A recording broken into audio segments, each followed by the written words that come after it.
My name is Colonel William B. Allison. In 1845, I bought a plantation on the headwaters of Little Allison Creek, and shortly thereafter, I married Mary Susan Currents. In 1861, I enlisted in the Confederate States Army and served as a lieutenant colonel with the 18th South Carolina Volunteers.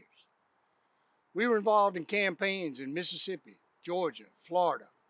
We saw heavy fighting around Petersburg and Richmond. Following the war, I returned here to my farm to become a surveyor. So, being a South Carolina native, born and raised in York County, I'd like to give you a little history of this area. Not far from here was what used to be called Hill's Ironworks.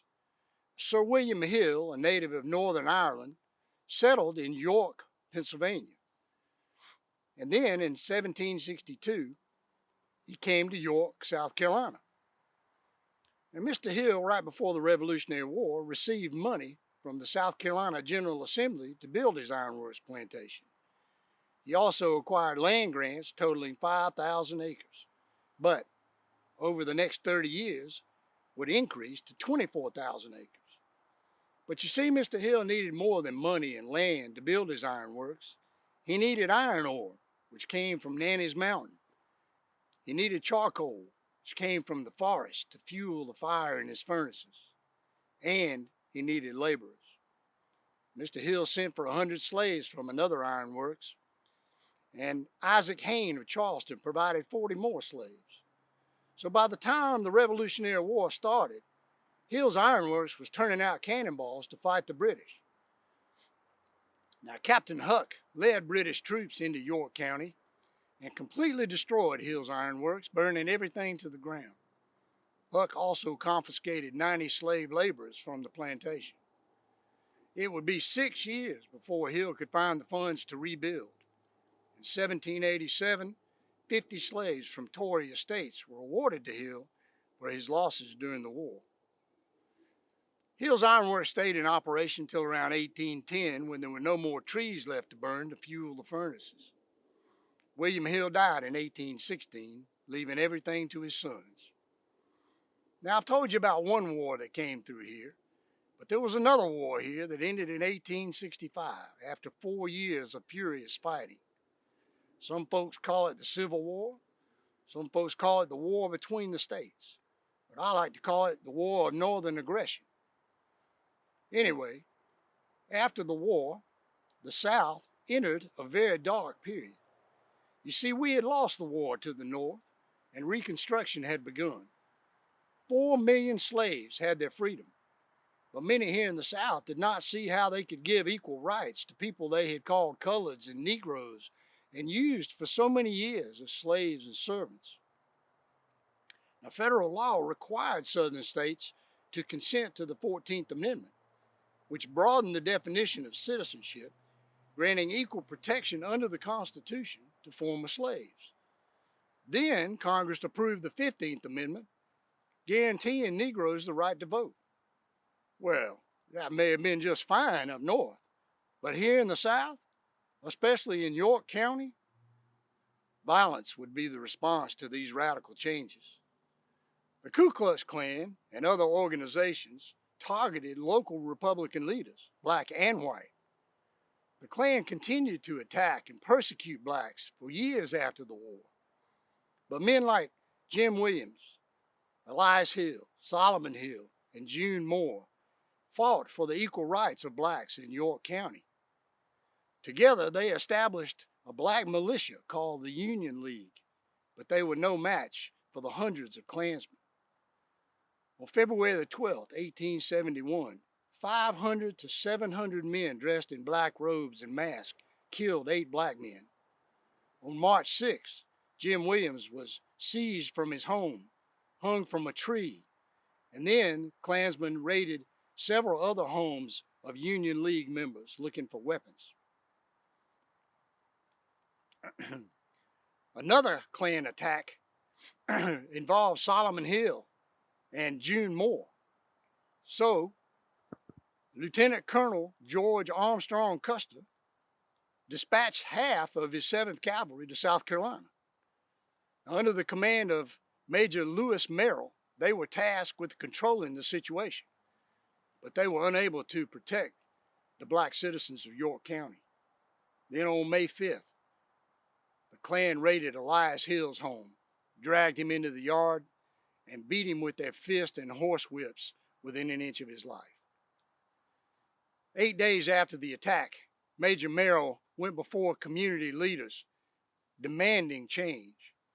And although the violence continued throughout that summer, Merritt's efforts would eventually lead to the dismantling of the KKK in York County.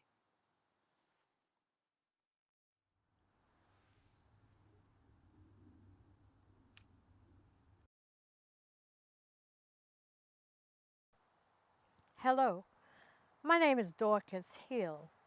I was born May 15th, 1780, during a terrible time of war. There were 2 wars in my lifetime. I am buried here in this cemetery. You can see my tombstone if you come to visit. I lived until July 16th, 1870. I know very little about my early childhood, but I know that I was enslaved and I worked in the house of Mr. William Hill. His plantation home was up the road from here, not too far away. Some people say I was Mr. Hill's daughter because of my light skin color. In 1816, when Mr. Hill died, I was given to his son. I served as a wet nurse to his grandson, Daniel Harvey, who was born July 12, 1821. My own son, my Elias, was born just 2 years before that, in 1819, when I was 39 years old. It saddens me to think of the year of 1826, when my dear Elias was struck by a disease that made his body wither away and he never walked again. People say that it was that disease they call polio. Daniel Harvey got it too, but Daniel Harvey was given treatment and he recovered. My Elias was never treated. The children of slaves and the children of masters were not treated the same. Hi, my name is Esther Simrel. Elias Hill is my brother-in-law. Let me tell you about him. In 1840, his father bought freedom for both Elias and his mother Dorcas.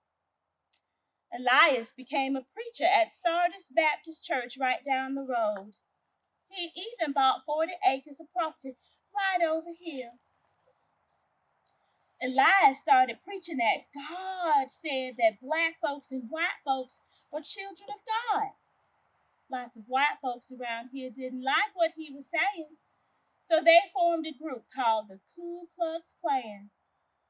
The organizer of the Klan around here was a man named Rufus Bratton. He was a doctor. He lived at a place they now call Brattonsville. Let me tell you about the awful events of May 5th, 1870. It was between 12 and 1 o'clock at night when I was awakened by the sound of dogs barking and something walking around. It sounded like horses. Some men came and broke open the door. They came in and attacked me.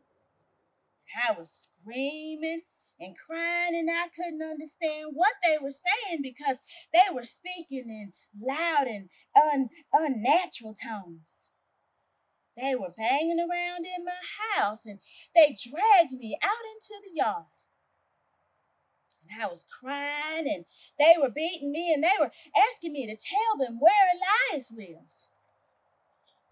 They beat me until I just couldn't take it no more, and I said, his house is across the yard. They ran over to Elias's house and threw him out of bed. They dragged him out there into that yard, and they were beating him and asking him questions as they beat him.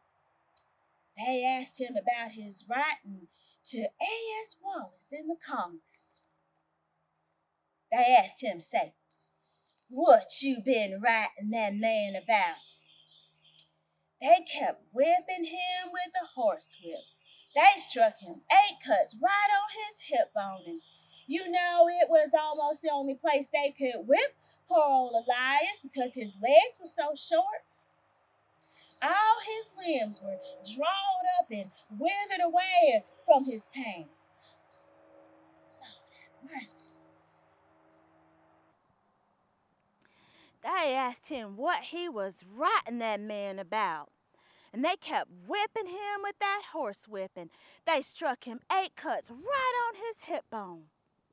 You know that was about the only place they could hit poor Elias on because his legs were so short. All his limbs were drawn up and withered away from his pain. Lord, have mercy. But y'all know, Elias had the final word on those old Klansmen. Them Union soldiers came into York County and took over. Elias and my sister, Harriet Simrel, went over to the Rose Hotel in downtown York. Y'all know that building is still there today. There was a judge there, and he asked Elias and Harriet to tell him about what happened. They told him everything. They told him about the whippings and everything.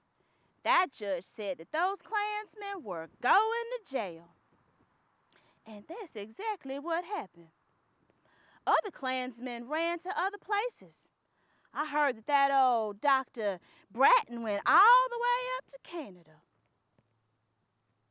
But even after all of that, Elias thought it wasn't safe for black people around here.